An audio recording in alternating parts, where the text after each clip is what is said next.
she was also drinking and using cocaine from time to time. She also had a history of overdoses, self-harm, as well as trying to take her own life in response to stressors that she did not know how to cope with. And at some point she was removed from school due to her difficult behavior. Abigail had 3 serious relationships. The first one was for 7 months when she was 15. Then a 5-month relationship when she was 16 with a 29-year-old man. And then when she was 17, she met Bradley Lewis, who she would later describe as the love of her life. She never loved anyone as much as she loved him. And she met him at a friend's house. Now let me tell you a bit about Bradley. He was born in March of 2000, and he grew up near Bristol. He had 2 very loving and involved parents. He enjoyed playing football, what they call football in the UK, but what we call soccer. So I will refer to it as soccer. So he loved playing soccer, and he joined a local soccer club while he was in school. And he had lots of friends. People really liked him. And he was your typical fun-loving, normal, average guy, you know? He completed an apprenticeship on flooring, like laying floors, and that is the line of work that he pursued. Now, Abigail, when she was 18, she got her own place, but she never found typical, regular type of employment. Instead, she worked for the website called OnlyFans. I think we all know what that is, where she would post for money adult type images and videos. And in her first year, she did pretty well for herself. She earned £50,000, which is like 60,000 US dollars. And it was enough to support herself. But after that year, for whatever reason, she wasn't as successful and was only bringing in about £1,000 a week, which wasn't enough. Especially since, as the years went by, she became the mother of 3 of Bradley's children. And he had another child as well. He was a father of 4. 3 of the children were his and Abigail's. And then he had a 4th child between himself and another woman. So I take it he must have been helping out a lot to pay the bills, to support Abigail and all her children. 3 little children, that's quite a lot, you know. And you can see the beautiful photos and videos of her children if you go to her TikTok, which is still active. I mean, there's nothing new there, but it's still there. Her TikTok name is Mitzi Lewis.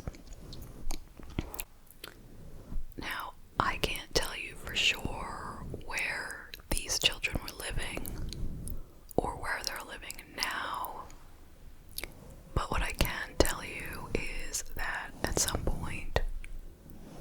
social services came around and said that Abigail and Bradley cannot reside together.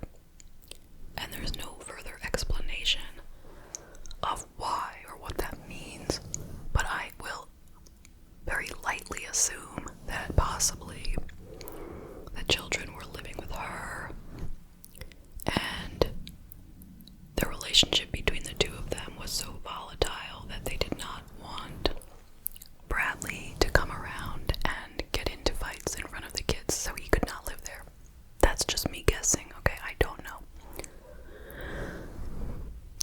But anyway, so when the social services came and said they couldn't live together, he moved out into his mother's place. But even though he wasn't supposed to, she continued to invite him over to sleep at her place. And he did quite a bit. Everyone who knew them knew that their relationship was extremely toxic and unhealthy. They were always fighting. According to Abigail, there was violence between both.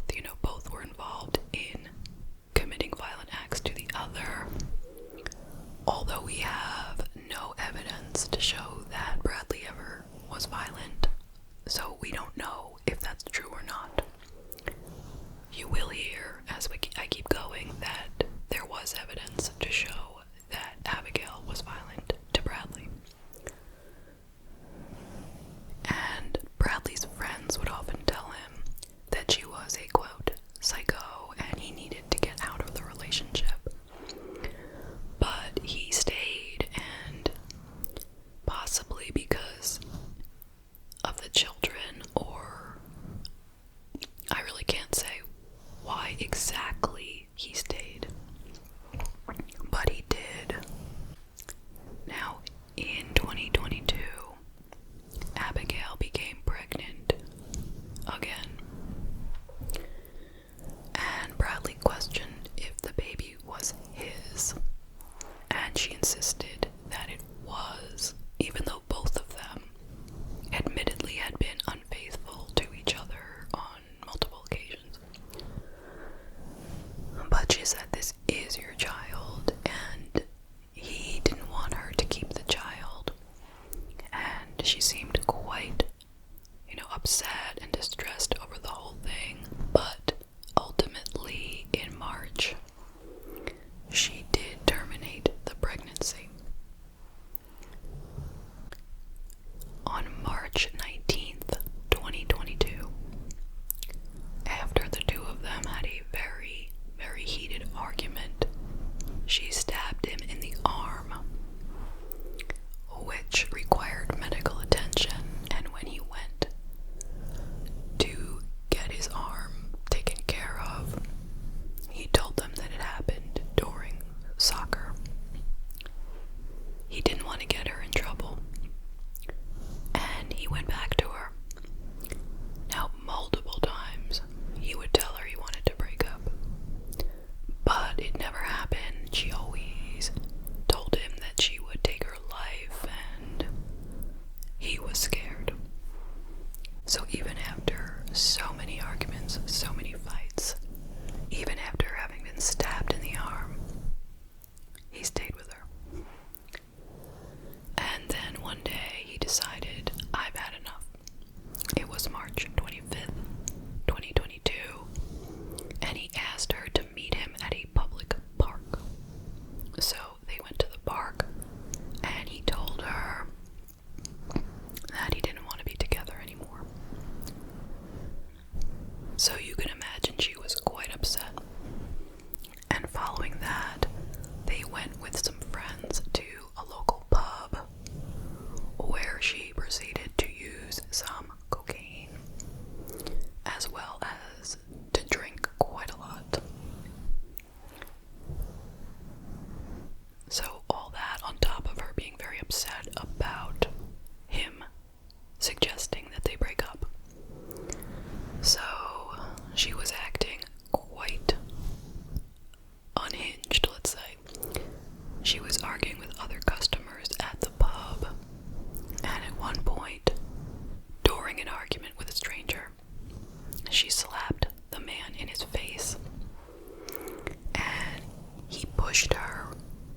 slapped her back or something and she fell on the ground.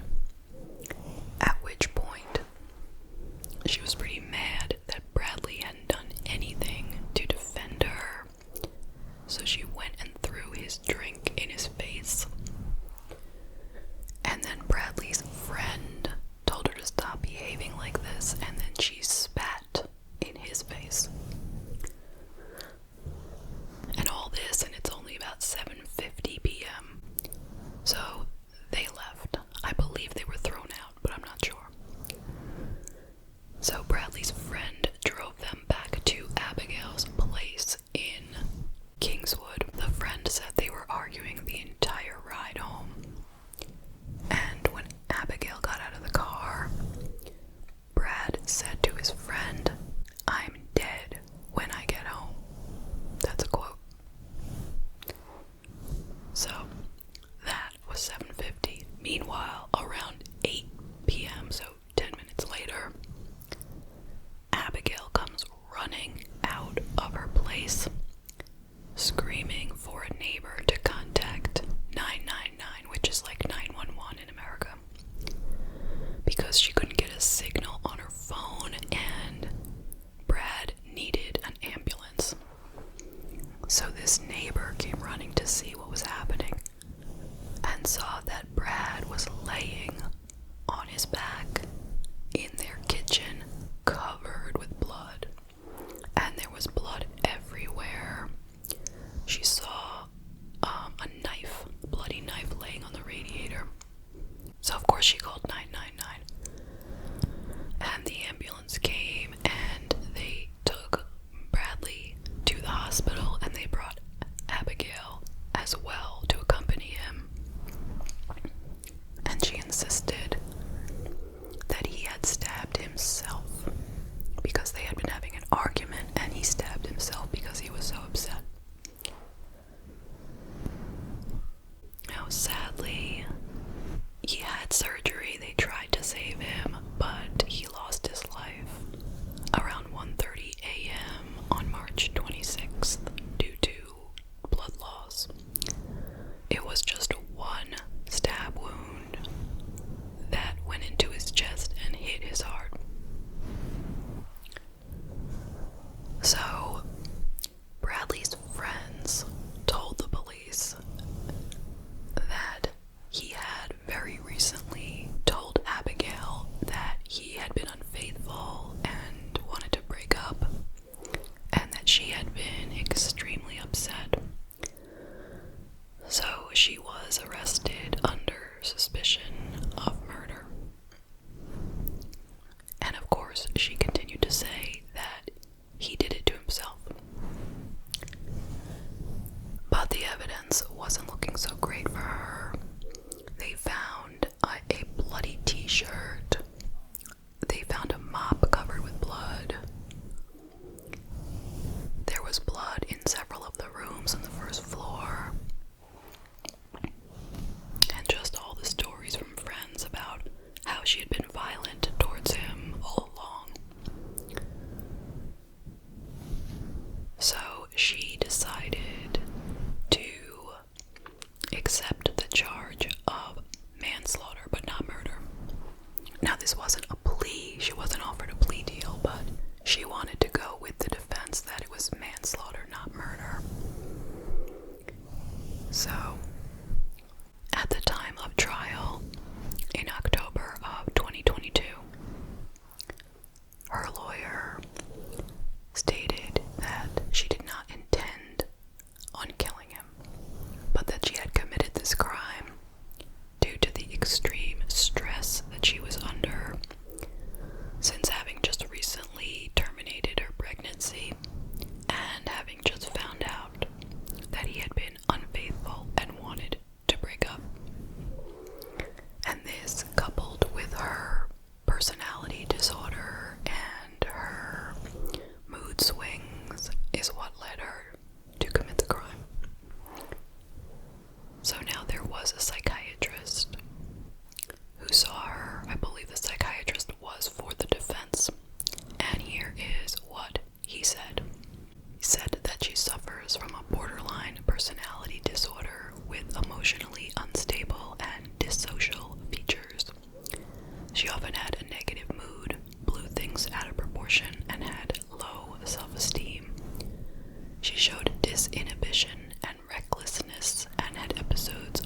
February 7th, she wrote to Bradley, "I swear to God, I'll stab you."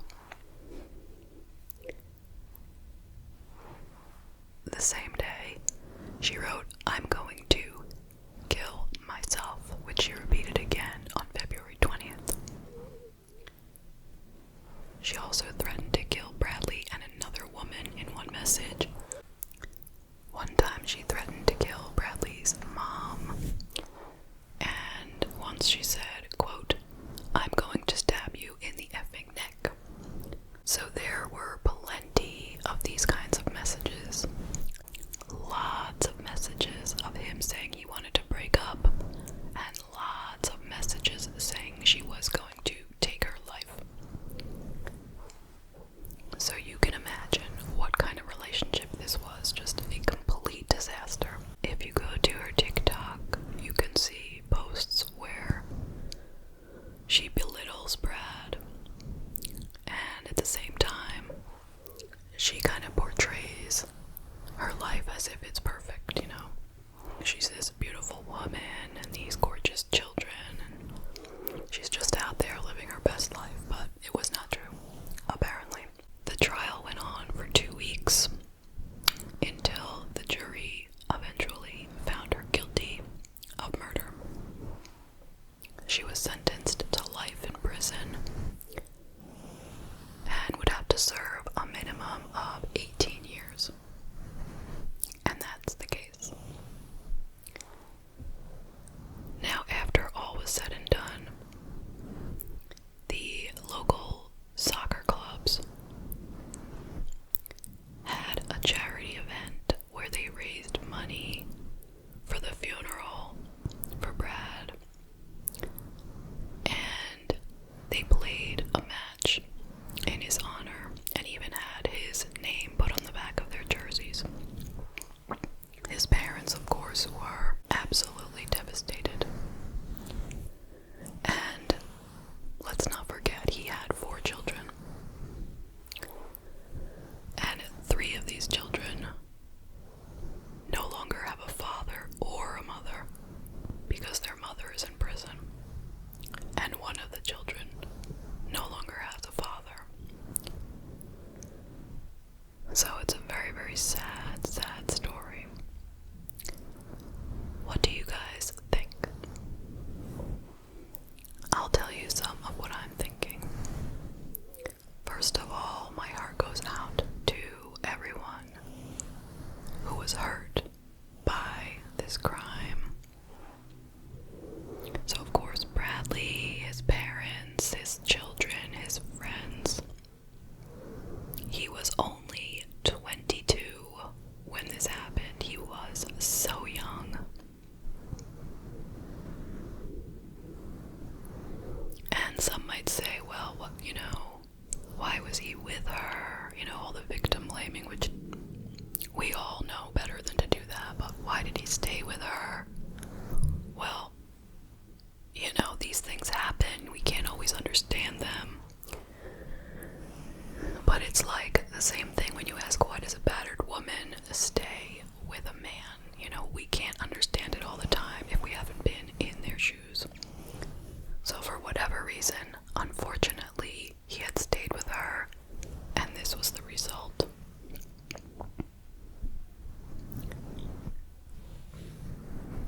So the best we can do is we can hope that everyone who hears this story, who might be in this kind of a relationship or might be in a relationship like this in the future, we hope that this means something to them.